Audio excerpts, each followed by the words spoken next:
We had 4 mentors, and each of them had a different specialty. We had for sound design, Haskell Jackson. I see him here. For storytelling, Sandra Montiel. For editing, Marcus Myrick. And for motion graphics, Jonathan Winbush. And so you all are the wonderful recipients of his information today. Our next presentation is Jonathan. He is an award-winning motion graphics and immersive artist with 18 years of experience. He's based in Southern California, so he's worked on projects for Iron Man, Lego Batman 2, Transformers, and My Little Pony. And he's created virtual experiences with artists like Mixmaster Mike and Method Man via Fortnite. So he is legendary in the YouTube universe with his tutorials and so forth. So we are so honored that he's part of our fellowship, and we're so proud to have him here today. Welcome, Jonathan. Thank you. And I'm an alumni of YouTube Black Voices, which during the pandemic, they were trying to uplift people of color on YouTube. And my platform, I do a lot of tutorials on YouTube, teaching people what I do with motion graphics and VFX. And then where you see Dell and NVIDIA, I literally just inked this the other night. So if y'all can show Dell some love on Instagram and YouTube and Twitter, like I'm a Dell ambassador now. And so that's something that I've kind of facilitated throughout this whole year. Like it all started on YouTube, right? Like I put up a monitor review because I got a Dell monitor. I put a review up. They saw it. They loved it. I guess I sold a lot of monitors to that review. I don't know how they know, but they reached out. And then I do a lot of different public talking at like conventions like SIGGRAPH, NAB. So I made sure that every time I was at a convention, I went over to the Dell booth, introduced myself, and I just been facilitating that relationship throughout the year. So they signed me on. I'm an ambassador. So if you take any pictures today, make sure you tag me, tag Dell, let them know I need that bag. So help people. There'll be a boy out there. But my whole, today my talk is about future-proofing yourself as an artist. As was mentioned earlier, I've been doing this professionally for 18 years, worked in Hollywood, on TV and movies. And the one question I get, especially when I speak at universities, is how do I keep my longevity in this field? Because this field always just keeps transcending and it's always evolving. And so I figured instead of like saying what I think is coming next, I like to tell people about my journey and where I've been and the kind of milestones that I hit, and maybe something along my journey, but kind of ink something for some of y'all, and you will see my path, and hopefully that will help you out, kind of dictate your future. But just a couple of highlights about myself. I won 31 awards worldwide, including the BAFTA, Telly, ProMax, Cannes. I should have Emmy up there, but we won't say nothing about that. So technically I won an Emmy, but you can only have so many names up there, so yeah, you know how that goes. Yeah, that's right. I've worked with Happy Madison, which I'll get in here in a bit, under Adam Sandler.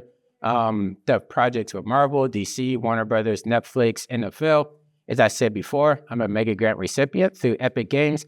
And then 2 years ago, 2023, I headlined my first world tour, which was called the Design and Animation World Tour, where I went around the world throughout Asia, Europe, North America. Couldn't hit South America quite yet. That might be coming out soon, but doing a lot of what I'm doing here, just bringing artists together, creatives together, helping them facilitate their communities within those cities, and, might do it again next year. Never know.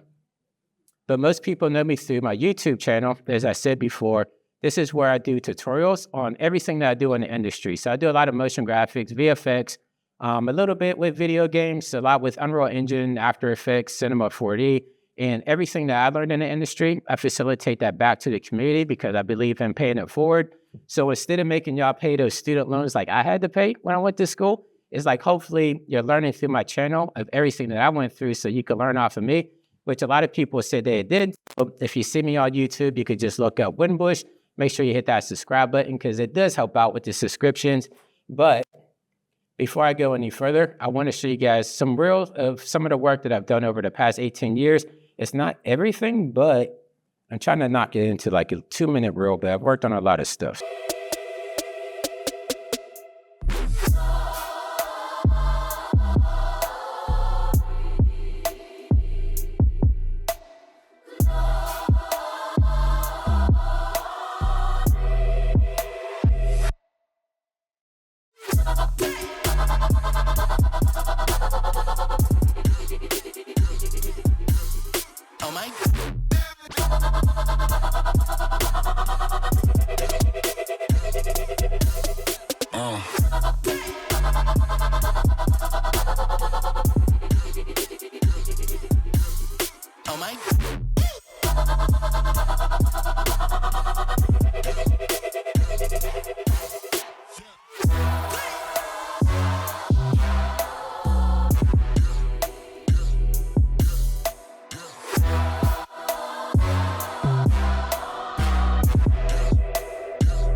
going back on to the presentation. So this guy right here, Adam Sandler, I always tell everybody, like, I pretty much owe like my career to this guy because he's the one that took a chance on me, let me work out here in Hollywood.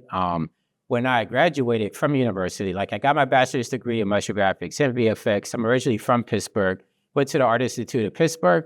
And then at that time, like this was early 2000s, like the internet was starting to pop off there, but everybody was doing emails, right? Like whenever they wanted to work at a studio, they would email their resume out to everybody. And my thing was, how do I set myself apart from all my peers and my colleagues so that I could be recognized by people like this? So I actually went to the store. I remember going to Best Buy, buying like 100 pack of DVDs when you could burn DVDs back in the day, put my demo reel on there, and I literally mailed it to every studio out here in Hollywood. So at the end of the day, Adam Sandler's personal assistant is actually from Pittsburgh, my hometown. She saw the address on the envelope, and she was like, who's mailing this stuff from Pittsburgh? So they opened it. They looked at my work. They gave me a phone call. I didn't, like at first I thought they were joking. She's like, yeah, this is fun. I'm Adam's personal assistant. And I'm like, Adam who? She's like, Adam Sandler, Happy Madison. He loves your work. If you're ever in town, look us up, give us a call. And like when there's that sliver in the door, like I like to kick it right open. Like I'm not going to leave it to chance. So literally this was at tax return time and I just got my tax return. So I bought a red-eye flight out here for Hollywood, showed up at the Happy Madison doorstep that morning, and they gave me a 6-month internship because they were just impressed with my attention there. And they gave me a chance. And while I was working with Adam, I got to work on everything. So all his movies, You Don't Mess with the Zillion, Funny People, Ran Over Me, House Bunny, Mall Cop, The Comebacks, like everything that was under Happy Madison, I got to work on doing like VFX and the main title stuff. But on top of that, Adam had like his company separated. So like his motion graphics division was called Framework. So by him separating it, it would allow us to work on other stuff. So I got to work on Fantastic Four while working there because we got to get stuff from Fox. I worked on Iron Man. I'm trying to think America's Best Dance Crew with MTV. Like there was a whole plethora of stuff that I got opportunities for just because of the way Adam set up his company, which really helped me out tremendously starting out. But the one thing, like he had a whole artist bullpen of artists, and we all do the same thing, right? We're all there doing motion graphics. But I'm always like, how do I set myself apart from my peers? Because that's where I'm going to get longevity in the game, right? And so these right here, these are Blu-ray menus. If you remember Blu-rays from back in the day, like Blu-rays were first coming out and nobody wanted to touch them because they were difficult. Like they seem like they're very basic, but there's a lot of JavaScripting under there. And as an artist, they just want to create. They don't want to learn how to code or do any of that minute stuff. And so I took it upon myself. I was like, I'll learn how to do it. If it can make me a valuable asset to this company, I'll learn how to do it. I'll be your number one guy. And that way I'll never be out of work. So that impressed them. The one Blu-ray DVD artist that they had, she took me under her wing. Her name was Danny. She taught me the ropes. And from there, I became like the Blu-ray guy, not only for Adam, but for Hollywood in general, because not a lot of artists wanted to take that work. So I got to work on, of course, all the stuff for Happy Madison, stuff over there at Sony, at Fox. And like my bank account was good just because I was not, I'm willing to do the stuff that other people don't want to do. And that helped me get me through a couple of years out here in Hollywood, especially back then we had like the writer's strike and the actor's strike and stuff like that. But I was continue to work because home video, like a lot of people don't realize that even though when you put a movie out, like they look at the box office numbers, but it's the home video numbers afterwards that is really where these companies make their money at. And for me, being able to facilitate that and do like the box art and the Blu-ray art, that made me become like a household name for a lot of these studios. And where they could see they could make money with me was through, doing these menus and stuff. So I want to show the first menu that I did with Adam that kind of opened up everything. It looks basic, but this actually opened up a lot of doors for me.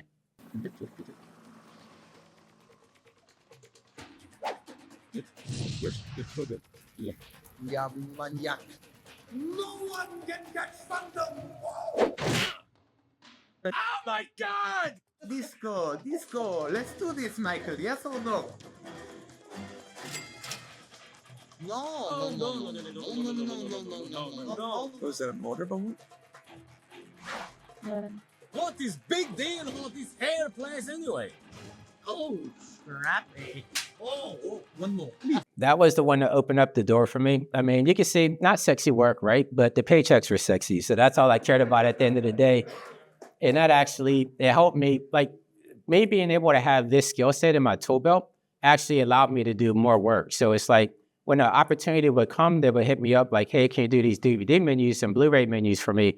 And I'm like, not only can I do that, I could do your main titles, I could do VFX work for this show, and that actually got me a lot of work. So for me to have this skill set under my tool belt opened up a lot of doors for me. And that's kind of like how my career has always been. Like, I'm able to take these opportunities that other people kind of overlook or don't want to do, use that to my advantage, and that opens up the door for the stuff that I want to do. Plus, I'm getting paid for the stuff that other people don't want to do.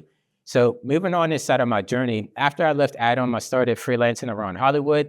You know, the Blu-ray stuff was going really well there. And I just got the ear of some execs over at Warner Brothers.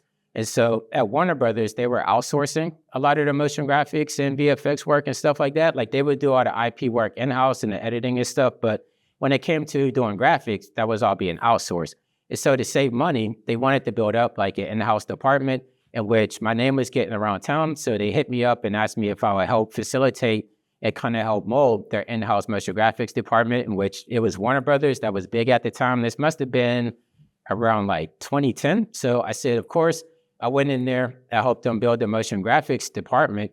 But on top of working, like for the motion graphics department, we were working on the TV IP, so like 2.5 Men, Big Bang Theory, Chuck, those different shows at that era. But on top of that, I'm sitting there in my office and I'm just like, there has to be more than just the TV IPs, right? Like Warner Brothers is huge. They do video games, they do movies, they do conventions. And so with me just being me, I'm like, how do I go into the lot and introduce myself to all these other branches? Because there's a lot there. And so for me to go over to like this picture right there in the middle, that's the Comic-Con booth. Like I actually went over to the people that build out the booths for Comic-Con, and I'm just like, I could do that. And they're like, really? And I'm like, yeah, if you guys need graphics for that or you need help with designs and stuff like that, you don't need to hire Outhouse. Let me do that for you. So I was able to facilitate that. And then I started doing a lot of their convention work at Warner Brothers. And then I caught the eye of Ellen DeGeneres, which that's her in the top left-hand corner. She was working on a campaign where she took over Times Square, right? Because the Ellen show was shot on the Warner Brothers lot. So that's how I got to run in with her and her people. So I did the green screen shoot with Ellen. I did the entire Times Square, all these billboards. Like I literally had Ellen popping up like all over New York, which was really dope. I wish I had the video. I should have put it on here, but I hope Ellen take over Times Square, and that campaign did so good that they brought me back again to do it a second time. So that was more work that I was getting outside of my Warner Brothers gig. Like they hired me separately to do that. So again, this was that was work that they said like a lot of other artists turned down because those billboards, especially at the time, those templates were kind of weird. The resolutions are weird, like they're all over the place. But with me being me, I'm like, I'll do it. You know, I'll figure it out. Where there's a will, there's a way. So me figuring that out, I was able to design my own template, and that's why they started coming to me afterwards to do that again. I did it again with American Eagle and a couple of other IPs. And so just me being able to go out there and show that I could add these different skill sets to my tool belt really helped me facilitate a lot of this work. But the big thing for me is I'm a huge gamer. I've been a gamer ever since I was like, I'm probably dating myself. I had a Tandy 1000, Atari 2600. Like back when games, you had to put the floppy disk in and you literally had to type in the code. Like I want to play this game.exe. It is just like the black screen with the green words up there. Like that's how far back I go. So like gaming's been in my blood ever since I was young.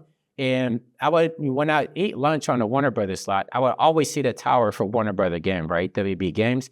And I'm always like, what are they working on over there? Like, I want to get in on that. So I literally went into the database, saw that they were working on Lego Harry Potter, the years 5 through 7. And I said, I went on that. So I talked to my boss and he was just like, yeah, we don't do that. Like, that's their thing or whatever. So I took it upon myself. I designed these storyboards here, just with some of the assets that I saw on the server. And I probably shouldn't have did it, but I emailed it to, I got the email at one of the VPs over at WB Games, showed them my storyboards. Next day I get a call into the office from my boss. He's just like, what the hell did you do? And I'm like, what do you mean? And he's like, yeah, we got a call from some of the people at WB Games. They said they got an email from a Jonathan Winbush and they love what you did. And I was like, oh, really? And he's like, yeah, I told you not to do that, but that's going to be... He's like, but they really love what you did, so we're just going to keep it moving. So they want to see an animation test in which I did an animation test, which went along to be the teaser for the game before it came out, which did really good. It had like millions of views on YouTube, which they were so excited about that they brought me on to do the official campaign for the entire Lego series. And so I'm going to show you a video that I did for that campaign, and then I'll speak more on it, because this was another one that kind of really opened up my career, because I did a lot of problem solving that was outside of the box that kind of helped me move along. But this is the Harry Potter trailer that we did.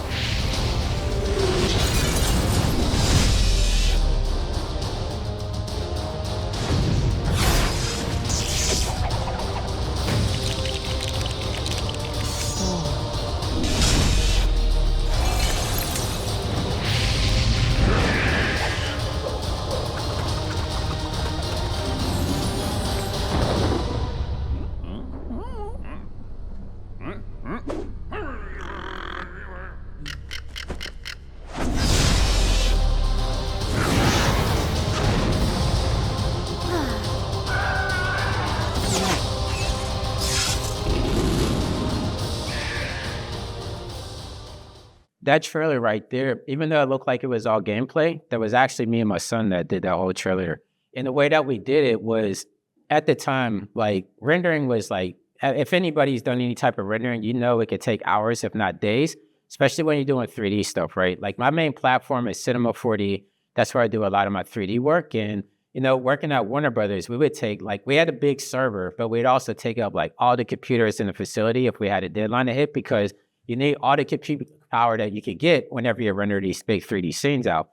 And so I'm like, there has to be a better way. Like, we got these Xboxes, we got these PlayStations.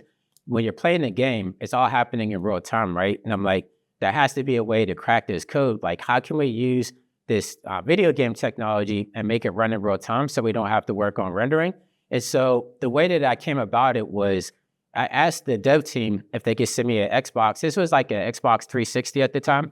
But I was like, if you send me an Xbox, I'll crack it and we'll figure it out, and I'll get you what you need by the end of the week. And so I was able to go in there. I talked to one of the developers. I was able to get access to the game, and they had something there called God mode, right? Which will allow you to pretty much break the game and do anything that you want in there. So I developed a camera system using the Xbox controller where I could actually, like a digital DP, just move around within the video game. And back then, we had to record everything to that tape. So it wasn't recorded digital. We actually recorded it to a hard tape. And my son, I think he was around 8 or 9 at the time. I don't know if we could bring our pictures back up yet. But my son, actually, he looks like he's about 7 at that time. But he was like the perfect demographic for Lego. Like, he used to play Lego Star Wars, Lego Indiana Jones. And so when I told him he's going to get to play a Lego game before any of his friends at school, he's just like, I'll get to miss school too. I'm like, yeah, you get to miss school too. So I brought him down to the lot. I had him playing on the Xbox, just how he normally would. And we have one of the directors there. Like, he's directing my son. I'm on the side with another Xbox controller. I'm recording everything digital. And it's just like me and my son working together. And that was the fruits of what came about, which was really dope, because we got a BAFTA award for that campaign. We got the, thank you. No, I'm lying. That was Lego Batman 2 we got the BAFTA for. But we did get that one, we got the Permax Award and the Telly Award. But then it did so well that they brought us back for Lego Batman 2. So my son actually got a paycheck for that one, because they were just like, your son did so good on the first one, bring him down. So the Winbushes went down there, tag teamed it again. Did the Lego Batman 2 campaign. Which, yeah, Lego Batman 2 was the one that actually won the BAFTA award and everything. So won a BAFTA for that. Yeah, I'll keep talking while he won the BAFTA award for that one. And that became a thing too, because a lot of people in the gaming industry were wondering, like, it's gameplay, but it's not gameplay at the same time, right? Like, a lot of the CG trailers that were coming out at the time for video games, a lot of them would be pre-rendered. So, like, a lot of times, I think E3 was the big conference, right? At the time, that's where you see, like, all the big game trailers. And people would see the trailers, and they'd be, like, beautifully rendered, and they're thinking that's what the game's going to be. And then they play the game, and they're like, that doesn't look like that trailer at all, right? But the way that I have manipulated the system is basically what you see is what you get. So when people played the Lego games, like the Lego Batman, the Lego Harry Potter, they didn't have no surprises, because the trailer looked exactly like the gameplay, which the studio really likes. So from there, I got to work on Batman, Arkham City, Mortal Kombat 9. I'm trying to think. There were some other games I did with WB there, but again, me kind of thinking outside the box and just kind of putting my foot into other situations and just developing a tool set that allowed me to work with, other studios as well. And that's just how I kept maintaining my career. So these are just some of the frames that I did for WB games there. So you can see Batman there at the top. That was for some logo animations we did for Batman Arkham City. The middle one would be for Mad Max. And then the bottom one, that's Lego Batman 2. I'm not sure why the GIF is not playing, but yeah, just being able to expand myself into all these different categories. So while Warner Brothers, I did 4 years there. I did Big Bang Theory, 2.5 Men, Chuck, all the WB game stuff, all the Comic-Con conventions. Like, I made myself a valuable asset for Warner Brothers to where even when they were having layoffs, they couldn't lay me off, right? Because I facilitated myself so hard within that company. If somebody's like, we're thinking about letting Winbush go, another part of the division, like, we'll take them over here. So I kind of was able to bounce my way around the facility like that. And I worked at Warner Brothers for a good 4 years before I ended up going out on my own. So this is around 2016. VR is starting to make waves around the industry. And VR at that time, everybody thought it was just going to be for video games, right? Like, Oculus was actually down here in Irvine, closer to where I live at. So it's literally in my backyard. This is before Facebook bought them, and I caught wind of what they were doing. So again, went to Oculus, just went there on a whim, just like, hey, I'm going to work with a motion graphics artist. I want to see what you guys are working on. I don't have an appointment, but I think I can help you guys out. So they allowed me to come into the facility and kind of see what they were working on. And at the time, they had something called the DK2, which is the Development Kit 2. And so I bought it off of them. I was like, I think it was like $100 at the time. I'm like, if you let me buy one of your developer kits, I promise I can make something really dope that's going to help you guys in the future whenever you're showcasing this stuff on stage. And they're like, well, you don't work in video games, right? And I'm like, well, I do marketing, but my main bread and butter is motion graphics and VFX, in which they're just like, nobody's going to just want to sit there and watch stuff in VR. They want to interact in it. So I kind of took that as a challenge. And I just R&D'd for a good 3 to 4 months, just going in, figuring out this development kit, figuring out how can I make VR work for what I wanted to make it work for. And I came up with a bunch of demos that, like up top there, you can see I went to Cartoon Network. I pitched to the Steven Universe team, went back to Warner Brothers, pitched them on some stuff. Down the lower right-hand corner, AMD started to sponsor me because they saw what I was doing. And so they helped funded a lot of my research and development, which I wasted all that money on VR headsets, as you can see down there in the bottom left. Like, I literally bought every single VR headset that was out at the time. Like, even the one in the middle is like in Taiwan. I don't speak Taiwanese, but I was like, I'm gonna figure this out because if this can land me something big, there's a lot of money being spent in VR and VC funding at the time. So I'm willing to take that chance. But the big thing that happened for me was right there, that's Mixmaster Mike from the Beastie Boys. He's Rock and Roll Hall of Fame inductee, Grammy Award winning. He just at that time he had just did the inauguration ball for President Barack Obama. So it's just like out of nowhere I get a call. He's just like, "Hey, this is Mixmaster Mike," and I was like, "How'd you get my number?" And he says, "It's like like a lot of people told me what you're doing in my circle, and I was able to get your number off of somebody that we have mutual friendship with, and I want to work on a music video. I have a new album coming out. I don't want it to be stereotypical hip hop. Like, I want to do it something that nobody's ever done before. And I heard that you're doing some dope stuff." And I was like, "Yeah, I'm doing some of this VR stuff. I don't have a huge budget on it. I don't know if you have a budget on it, but I'm willing just to collaborate with you just so I could get my vision out there and let people see what we could do. Because I know if I get one big project, they could get eyes on it. That's going to open up like a whole Pandora's box of all this other work. Because that's how my career has been, right? Like, from the DVD menus to doing the stuff with the Xbox. Like, every time I'm just able to showcase what I could do, that kind of facilitates where my future is going. So he had a music track called The Magma Chamber. I started to put together some designs, which that's that middle one at the top. He loved the design, and he didn't even see no animation. He's just like, rock with it, do some animations. I'll set up a green screen shoot. We'll shoot me on the turntables, and we'll put it together. So I did a green screen shoot with Mixmaster Mike. And I think he was working on Teen Titans Go at the time, the Teen Titans cartoon for Warner Brothers. And he was doing a panel talk at Comic-Con that year. And he's like, I want you to bring the music video. And I was like, I'm not done with it yet. And he's like, well, we got a week. So I told everybody you're bringing it down. So I finished it. A lot of sleepless nights, but I finished it out. He didn't even see the music video yet. He just had that confidence in me for some reason that he set up a booth down there and he's like, yeah, this is going to blow everybody's mind. Even though he never even saw it, he's just like, yeah, this is next level. So I brought my VR setup down there at the Comic-Con booth. It was first couple of people saw it, I think from like G4 TV or something like that. They started spreading the news around the floor like, you need to go check this out. Sooner, maybe like within an hour, we had lines going all the way out through the door, which everybody just wanted to see. It's like a 3-minute music video, but everybody heard about it. It got a great response. I forget who saw it, but some people at Cannes actually heard about it. And so they picked it up for a Cannes Film Festival that year, in which that opened up a ton of doors from everybody being able to see it out there because they had an immersive gallery going on.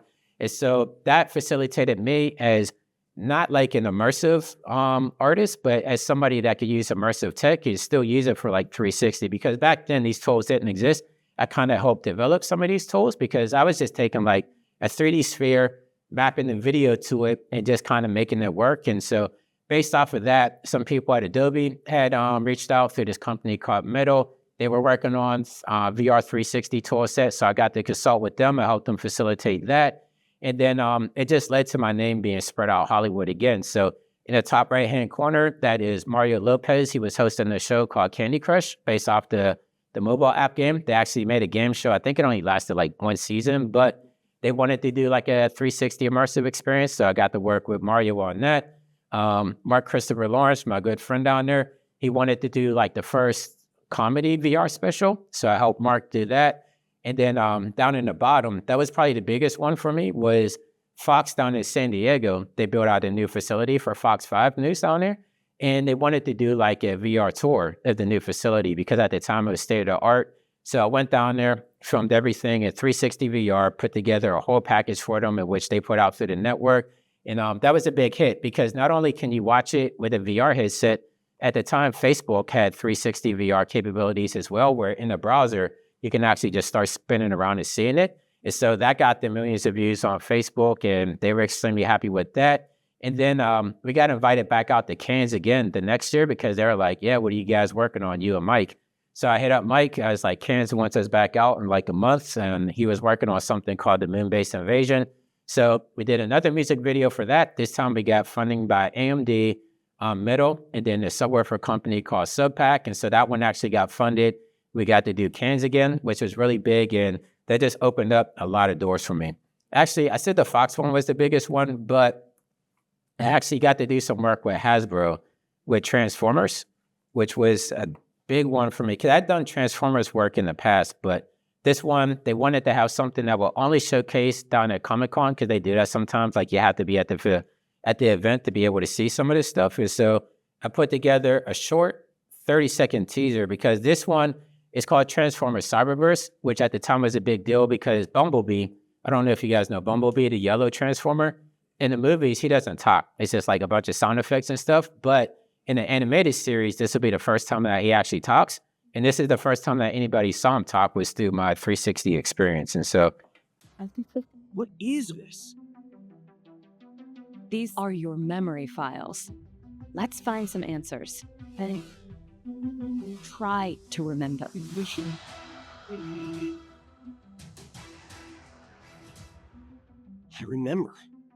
I remember now.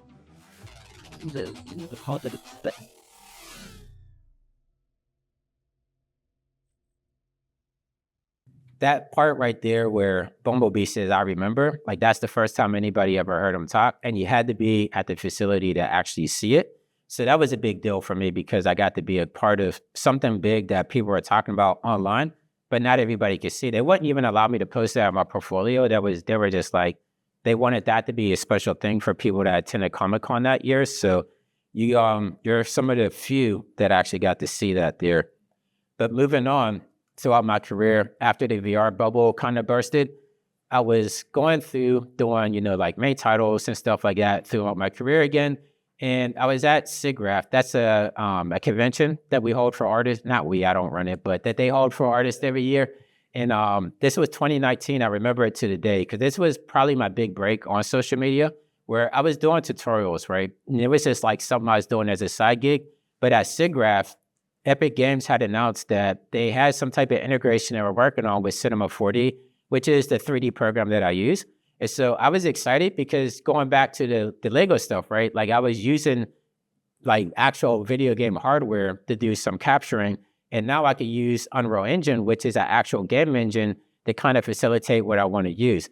And so I went to my house that afternoon after the convention, downloaded Unreal, and was trying to figure it out. They had zero documentation. Like they made the announcement without even telling anybody how to do it. So I spent that entire night figuring it out, and I actually figured it out. So I made a tutorial more for myself just so I wouldn't forget it. And I just posted it up on YouTube. And then I went back to the second day of SIGGRAPH that morning.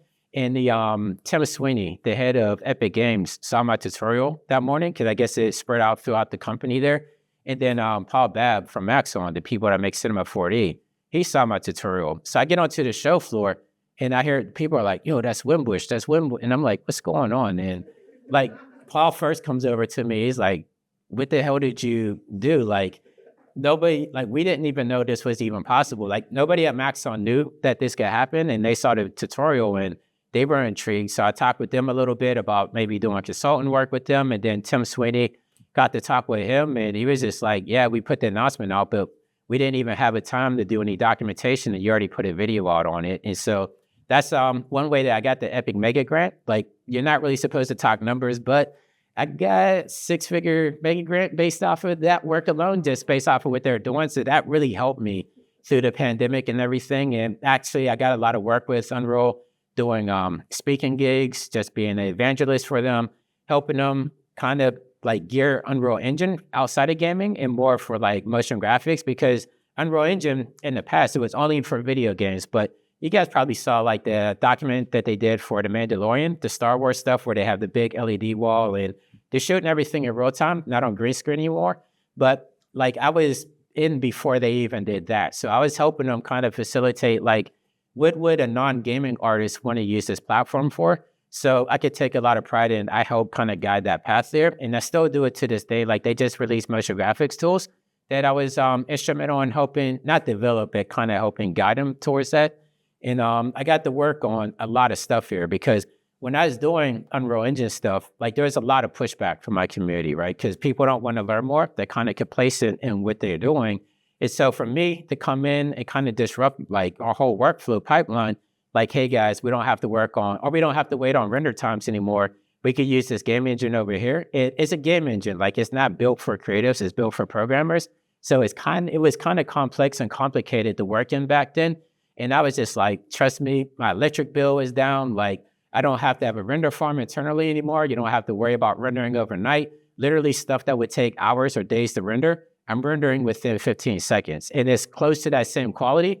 And I'm like, I'm out there putting out tutorials, trying to teach people how to do it, but people are complacent in the software that they know. They don't want to learn more stuff, in which that worked for me because as these studios started adopting Unreal Engine, because they actually saw my tutorials and they're like, we want to learn how to do that. And there wasn't enough artists that were willing to learn Unreal that I was getting a lot of Unreal work. So I was doing stuff for Discovery Channel, History Channel, Star Trek, Play-Doh. Like anytime anybody needed like Unreal Engine work, like they would literally call me right up. And I would tell like my colleagues, like, yo, there's a lot of work out here that you're not taking because you don't know this piece of software. And I was getting by like a good 2 to 3 years. I actually started my own studio based off of this called Winbush Immersive. So I've been working for myself for almost a decade now, but me learning Unreal and being that artist that knew Unreal really helped facilitate me with a lot of these big studios out here and got me a lot of work.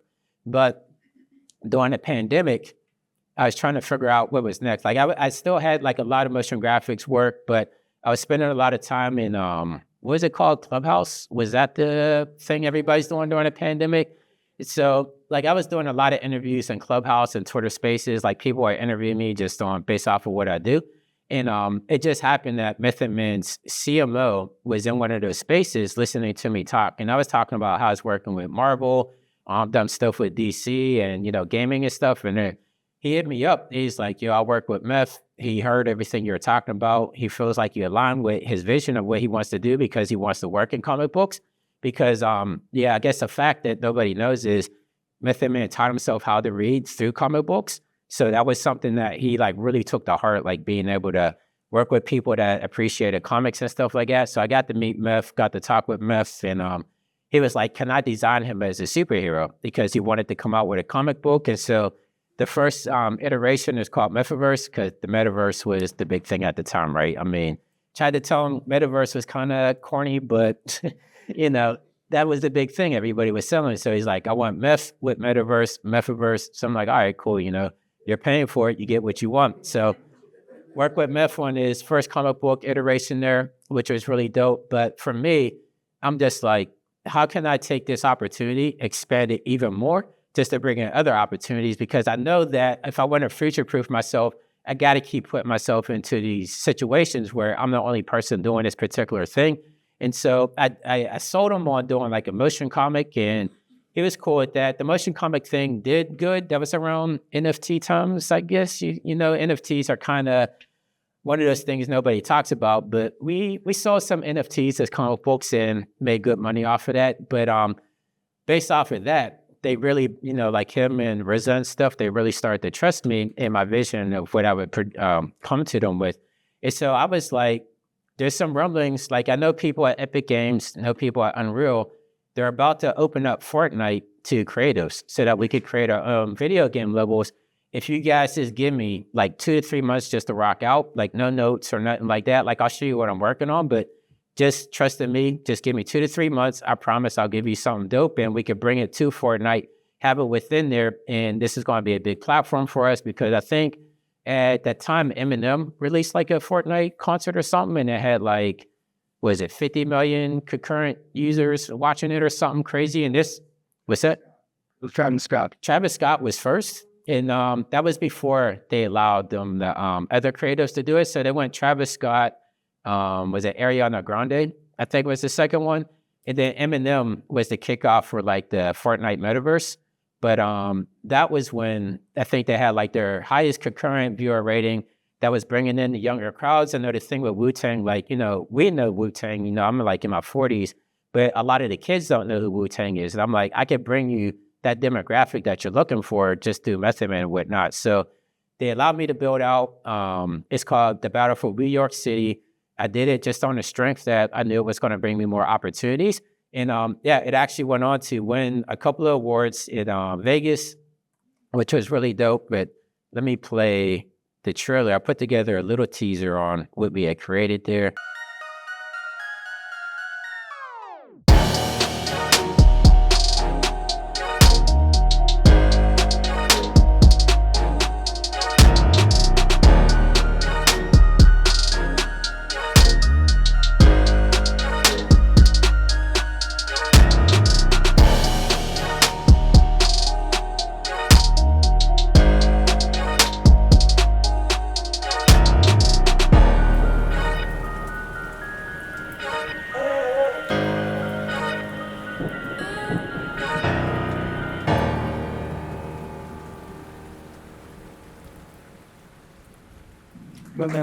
Wow, thank you. That wasn't Method Man throwing up the wood then. That was actually me in the motion capture suit. But yeah, Meth was shooting a movie at the time, but he's like, yeah, I'll rock with you. Go ahead. So I got to throw up the Wu-Tang. And that went on to win some awards. It got a lot of like exposure just on social media. It did really well for us. That opened up other opportunities. Other artists wanted me to do similar stuff with them. And honestly, like, that was fun because, again, I'm a gamer. I did that all by myself. Like, I never made a game before, right? But I just, like, I had that urge that I knew this was going to open up other opportunities. I was able to figure it out, made that all by myself, and it just opened up a ton of doors for me there. So a lot of people ask, like, what's next for me? Because that was one of the more recent things. We did that one last year. And I do a lot of hiking, right? Like I gained a lot of weight during the pandemic. And so to get some of that weight off, I've been doing a ton of hiking. I try to hit 20,000 steps a day. Don't always, don't always get there, but that's the goal, shoot for the stars, reach upon the moon. So I was able to lose a lot of that weight I did during the pandemic. But when I'm out there walking, I'm just like, I'm really taking in the environment and everything and just how everything interacts, because people always ask me like, what's my greatest inspiration? What's my biggest influence? And I just say, You can't get like the biggest creator out there is God, right? Like God created everything that is out here, no matter what God you believe in. Like I feel like you can't get any more perfect than that. So I'm always out there just observing how everything interacts with each other, from the lights coming through the trees, just how it's working with the foliage, how the atmosphere is at certain times of day, because that helps me as an artist as I'm designing 3D worlds and doing all this world building stuff. And so I'm like, we have all this stuff out there that is formed in nature. A lot of 3D artists are digitally like sculpting and stuff. Like they're making it almost like clay, right? 3D modeling is almost like clay modeling. Like you take like a block and you're kind of building it out. I'm like, we have like these sticks here. Why don't I just try to 3D scan this stick? And I'm building out my own library like that. So I'm literally on the hiking trails out there. You see me with my backpack, with my gear, and I'm just literally scanning like everything in nature. Like I get a lot of hikers like, yo, what is that? What are you doing? And I showed them like that stick right there, like it's not real. Like I scanned that during one of my hikes. And you can make money doing that, because then you can sell these assets to other developers that don't have time to like build these out. Because like when you think about it, so think of like Call of Duty, right? Like Call of Duty is one of the biggest games out there. Everything looks very realistic in Call of Duty, and people are like, why does it look so real? And it's like, because they're using real objects like this. Like people like me would sell assets to those game developers, and that's how they're able to get like this type of photorealism within their video games, because they're using real objects there. And I put together a YouTube short a little bit ago, kind of going through the process, because that's something that I'm kind of passionate about, just always showing the process. Without Winbush here. And I asked y'all out there, what should I 3D scan to make a 3D object? And y'all answered and said a hiking stick, in which I do a ton of hiking, and I came across this perfect stick when I was on my last hike. So I pulled out the big guns and I started to 3D scan it. And you know what? This is a pretty dope stick that I'm going to make free to the community. I'm going to upload it, but only if y'all want it. So make sure you leave me a comment down below. But with this 3D scanner right here, this is called the 3D Evox scanner. And I was able to get a highly precise, highly detailed 3D scan, just going over it. It was really quick. And then after I was done cleaning up my 3D scan, I brought it in the Quixel Mixer, which is absolutely free. Y'all should check it out. But once inside a Quixel Mixer, I was able to just start layer stacking material on top of material to get something that I was really happy with. And this is the final result of it. So if y'all want this 3D stick, make sure you leave me a comment down below. I'll be happy to throw it up on a fab store for y'all. But definitely let me know in the comments, what should I 3D scan next? Our previous panel just talked about social media and the power of social media. So for me to throw in those hooks in there, like y'all asked for this, even though nobody asked for it, right? Like I'm just out there scanning it, but I'm just like, that intrigues people, right? I'm like, y'all asked me, like I asked y'all, what did y'all want me to scan? Y'all said a stick. I went out, found a stick, 3D scanned it. And then that gets people intrigued, because then in the comments, especially on like TikTok, people are like, yo, you should scan like a weight or a lemon or this, that, and the third. So it's starting to build that engagement on social media, in which that 3D Evoc that actually came off of some of that stuff I did online. So that was actually a sponsored video that I did. So not only am I doing something that I'm passionate about, I'm building these 3D assets, I'm selling those, but I'm able to monetize my time through sponsorship as well. Because like I was using a different scanner before called the Creality Raptor. Then this company reached out. I think they might be in South Korea, I forget. But they're like, would you do those videos using our hardware, because we want to be affiliated with the Winbush brand, which we're doing. So I negotiated a contract, been doing stuff with them, and it's been working out for both of us. So I still get to go out there, 3D scan assets, still get to do social media stuff, and get paid to do videos like that. So to conclude it, like I tell people all the time, like I feel like my career, it's almost been like a dream, right? Like a lot of people tell me like I'm lucky, but I don't particularly believe in luck. And if luck does exist, you have to put yourself in that opportunity to receive that luck in the first place, right? Like if I didn't put myself into all these situations, I wouldn't have been able to really be able to hone in on these other opportunities that came across. So yeah, maybe it's luck, but I was able to put myself in that position to receive that luck. So call it what you will, but these are some of the highlights of my career. Like I got to work with Goldberg from the WWF. Of course, Mixmaster Mike, the studio tours with Method Man. I got to speak all over the world, like down at the bottom. That was probably one of my favorite talks, because I was in Beijing, China. Nobody spoke English at all, but like on YouTube, I have this hook where I say, what up, Winbush here, at the beginning of all my videos. So as I'm walking through China to Beijing, I'm hearing, what up, Winbush here, like all over the place. Like they don't speak English, but that I'm hearing that. So I'm like, okay, it's working. So the hook is working. Got to work with the Jabberwockies there in Vegas. just got to do a lot of really dope stuff throughout my career. Another big highlight, that's Nate Diaz, the UFC fighter. He did a boxing match last year at Anaheim. He just reached out on his strength. He's like, yo, you want to walk me out to the ring?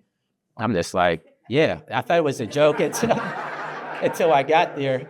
Maybe I could share the video on social media at some point or on my phone. But yeah, I got to the Anaheim Center. I'm meeting with Nate. I'm chilling back there. And he's just like, yeah, walk me out. So I got to walk Nate out to his fight, which was really dope. And just a lot of these opportunities just came from not being scared to kind of see what's happening next, see what people don't want to pursue and go and pursue it, because you just never know what doors are going to open up. And so another big thing with me is I believe in paying it forward, because throughout my career, like I make it seem like I did it all alone, but early in my career, especially when I was interning under Adam and the junior artists, like a lot of artists actually took me under their wing.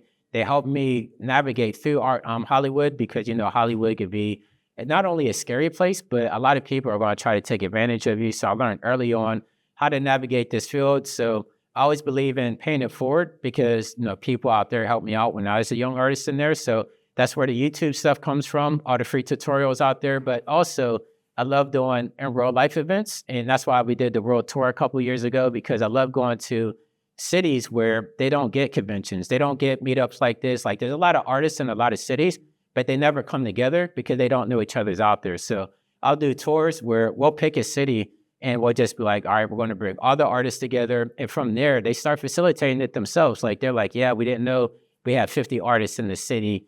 Let's go ahead and keep this momentum going. So like a lot of places we've been to, they'll do like bi-monthly meetups. And that's the kind of thing that I like to see, because I feel like as artists, we all kind of grow together.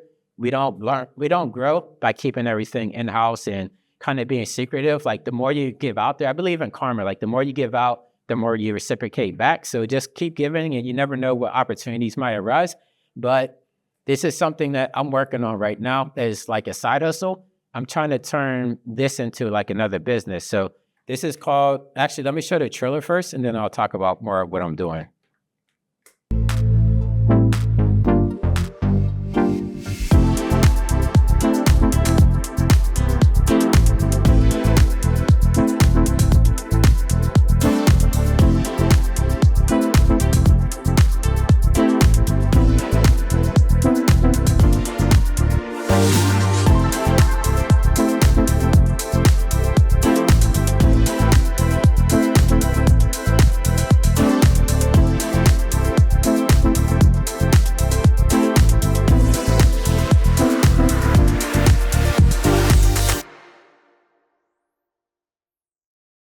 So on November 9th, I'm going to Tokyo, and I'm calling the convention Pixel by Pixel, but this is going to be like kind of like the landmark moment, like if this is going to work out or not. But like, Japan has been asking me to come out forever. Like, during the pandemic, they kind of closed the country down for a very long time.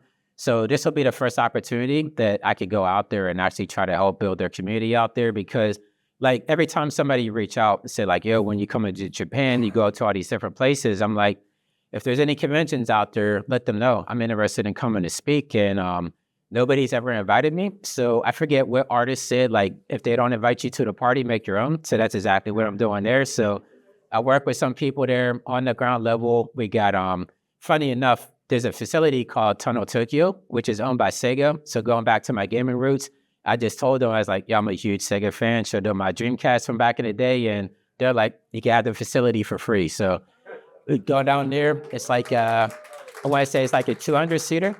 So we just put tickets on sale locally in Tokyo last week, and it sold out within 48 hours. So we're already talking about going back to Tokyo next year. But on top of that, I'm trying to go to Dubai, because I know Dubai, they got the bag out there. So that's another one that I want to kind of facilitate. I mean, they're trying to bring content creators out there, not only like creators, but like people that do content in general. So they have something called the gold visa, where if you do content and you have a certain amount of followers, they'll give you a gold visa to come out there and just talk up Dubai, I guess, or something like that. So I don't want to live there, but I would definitely go get some of that money. So talking to Dubai, hoping to do something in Laguna Beach at the Rivian Theater. So if I do, make sure you follow me on social media, because I would love to have everybody come whenever that comes about. And then, yeah, I think we have time. Hopefully y'all have questions. And Yeah, hopefully y'all got something out of that. I always say, like, to think about the future, I like to talk about my past, and hopefully there was some nuggets in there that would kind of help you throughout your career. So,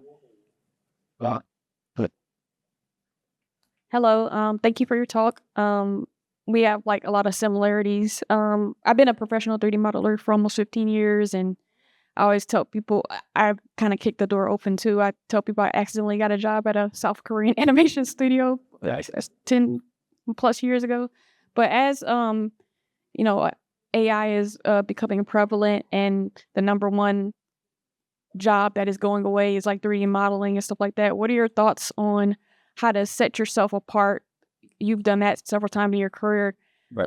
Do you think people want that authenticity more than the AI? And like, what can we do to combat all this stuff that's happening and taking away like creative jobs? yeah, no, thank you. I was hoping an AI question would come up. So I didn't want to make it as part of my talk because I knew that's something people want to talk about. But I can say from experience, like AI was pitched as like this magic genie, right? Like everybody thought like you're going to just type in a prompt, you're going to get everything that you want.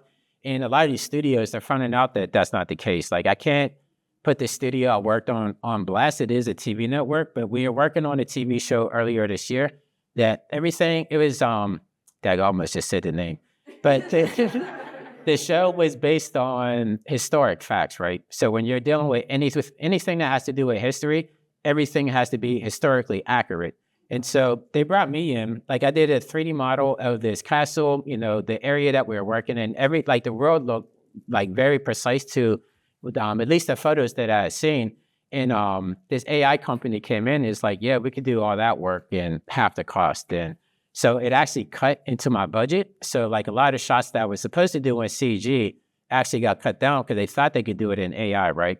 But what they turned out to find out was AI is kind of randomized, right? Like every time you try to generate something, it's like pulling a slot machine. You're just kind of getting something at random, and they might get something that they like, but the castle wouldn't look the same, right? So they're like, can we do this shot again, but actually use the castle that we want to use? And so they thought that they could do it. They weren't able to do it, and actually had to go in and clean up a lot of the AI stuff on top of that. But they ended up spending way more money than just having me do it right the first time, because it's like they kept having to pull and pull and pull and generate. And every time you pull that lever down, you have to buy those credits, right? Like it's not just free.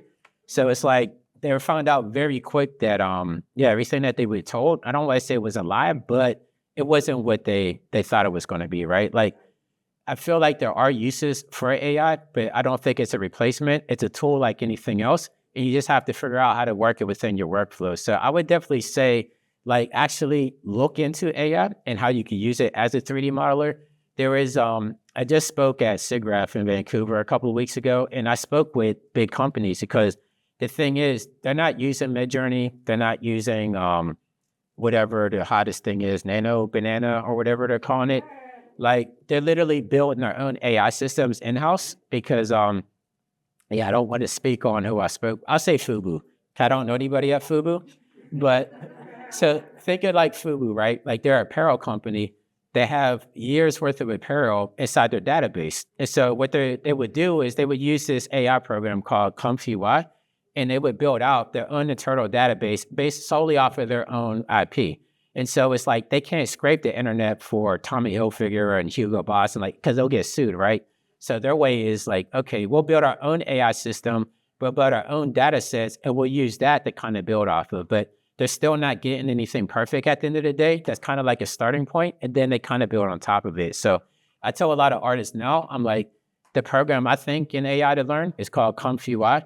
So you learn that, you learn how to build out your own data sets, and that's how you're going to be a valuable asset to these companies, because they're trying to figure out, it's called ComfUI. I think it's called ComfUI. That's what it's called, ComfUI. I need to know where it's coming from. The OMF1.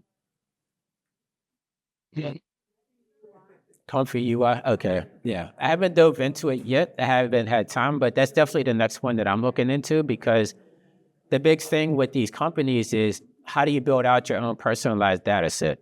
Because they can't scrape the internet. They'll get sued. So they have to build within. And if you're one of those people that know how to build out those data sets, you're going to set yourself apart from all these other artists.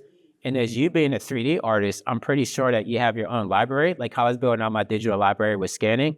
Like I could build out my own 3D data set based solely off of the stuff that I've been scanning around and work off my own AI system. So now I become an asset to these companies because I don't have to be like, yo, I'm going to scan Pixar's database because we can't do that, right? Like I'm going to scan the Winbush database. I got 200 3D items here that I could work off of and kind of build it from there. So I would say, don't be scared of UI. Kind of don't embrace it. Wait, did I say something else? Nah. All right, yeah. I mean UI too, but yeah. Don't be scared of AI. Kind of, I don't want to say like fully embrace it, but it's definitely good to learn it and kind of keep your ear to the ground and kind of see what's next because it's happening so fast too. Like the whole reason why I didn't fully jump into it yet was because a lot of the programs I was trying to learn early on, like there's a lot of VC funding behind this stuff, right? So a company's here today, gone tomorrow. So it's like I spent like a week learning this new AI program. The next day, the new hotness comes out. That one's totally irrelevant. So, and it's like, I feel like with Comfort UI, that's one of the big ones a lot of people are talking about. And then a lot of these smaller ones, I mean, at the end of the day, they can't compete with Google, Microsoft, Amazon. Like those, I think, are going to be like the big three companies because they're like heavily invested in AI servers. So I would keep an eye on what they're looking at and what they're doing. So like I know the Microsoft layoffs suck. They just laid off like 9,000 people. But that's because they're trying to spend billions of dollars more into their AI infrastructure. So that's what that whole layoff situation was all about. And for them to double down and go all in on it, that kind of makes you think like, okay, this is something that we really need to pay attention to and not get left behind in it. Right. Yeah. One more question. Thank you. Yep. He's bringing you. Sorry. JavaScript. Can you tell me more about that? Because I had a Roku channel and I had to work with that. Is that something that you see still being relevant? I haven't worked with Java since the Blu-ray stuff because, back then, like all the Blu-ray players, like they couldn't take animation files, like they couldn't take QuickTimes, like everything had to be programmed. So I know it was relevant back then, but honestly, I haven't touched scripting in such a long time. So yeah, it's I think like okay, so I'll take it as like as a 3D artist, the way I was able to bounce around to all these different 3D applications was because I knew the basis of 3D. Like when I went to university, I learned this 3D program called Softimage XSI. That program, by the time I graduated, it got bought out by Autodesk and it no longer existed. But I knew 3D, right? Like I know lighting, I know how to do texturing, I know modeling. So I was able to take those skill sets and put them into Cinema 4D, in which it's like, at that point, I realized like, okay, it doesn't matter what program I'm in. I know the basics and the foundations of what I need to know. It's just the UI interface that's changing. So I feel like with you having a foundation in scripting, you should be able to bounce around to other scripting languages. Like, I'm not sure the complexity between the different languages. Like I've done a little bit like action scripting back in the day and some of that stuff. But yeah, I would say like, I don't think you're totally in the dark if you don't see JavaScript jobs. I think you would just have to pivot to maybe some of the stuff. Like I'm trying to think of, so I'm going to tomorrow to Meta Connect. I'm doing a bootcamp thing up there. And they have a new programming language called TypeScript, I think, for some of the Meta Horizon stuff that they're working on. So that might be something to look into because, Zuckerberg, for whatever reason, he got money to burn. And they're investing a lot into that Meta Horizon thing that nobody's using, but they're spending the money. So it's like, all right, I'll fly out there, see what y'all are doing. So that might be something to look into because that's something, and even if it doesn't work out, that might be something in the short term that you could try to get, monetized for yourself.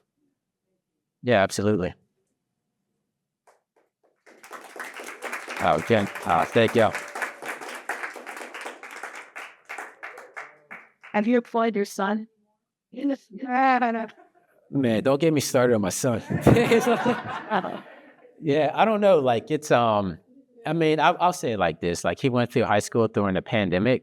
So his essential years, like 10th grade, 11th grade, 12th grade, all at home. And like just his generation, like with him and his friends, it really messed him up. I think just not being able to socialize with your peers during the pivotal years. Like, graduation was literally, we did a drive-through graduation, right? It almost felt like a drive-by. Like you roll up they get the diploma, they pose, you take the picture, they jump back in the car, they drive off. Like, it's almost like a bank robber. I'm like, dang, that was like 5 seconds. It was like a 5-minute graduation ceremony we got to hold for them. But yeah, I'm still trying to work with him, trying to figure out what he wants to do. I know with the youth, they saying they don't want to do labor jobs. So I'm like, why not look into electrician or cybersecurity, something along those lines. So just trying to help guide him along. But yeah, I don't think my creative genes kind of branched off onto him. But I'll be there for whatever he wants to do. Yeah. Quite, we great that. I appreciate it. Thank you. Yeah, tell him that. Sit down. All right. I don't know if do we have time for any more? Does anybody else have any questions? Can we do 2 more? Do we got time for 2 more? What are some challenges that you faced during the first few weeks with learning timeline? So like I said, there was no documentation whatsoever. And everything back then, everything was built more with gamers in mind, gamers first. And so the way that I actually taught myself Unreal Engine was I knew I wanted to use it because I knew I wanted to take advantage of those real-time capabilities. And so I would literally go on Twitch because, like, besides gaming, there was game developers on, like indie game developers on there, and they're working on their own indie games. And a lot of times they might have like 1 or 2 viewers, right? So if I see somebody making a game in Unreal, I would hop in the chat and I would start asking them questions like, hey, I'm interested in Unreal. And, they got 1 viewer, so they're ecstatic. They're just like, oh, someone's talking to me. Yeah, of course. And they're just kind of giving me feedback on what I'm asking. And that really helped out a lot there. So being able to just kind of think outside the box and just be like, hey, I know there's a community out there that is willing to help me get to where I need to go and just talk to them. But other than that, it was just a lot of trial and error as well. So I never look at anything as like a hurdle. I always look at it as a challenge. And so just kind of taking that challenge on, and I think I have an obsession like personality where it's like, once I have something in front of me, I have to see it through the end. So that was one of those things that I wanted to see through to the end. No, thank you. Could work for like work together. No, I stayed away from that. I did work on it never came out. There was like a Warner Brothers immersive game with the Looney Tunes that they're working on, but that one it never made it past like the alpha stage. But yeah, the only the games I worked on are the ones that I mentioned. Trying to think if there's anything else that I got there. No, that's about it. Yeah, would have loved to work on the Matrix, but yeah, this wasn't there for that.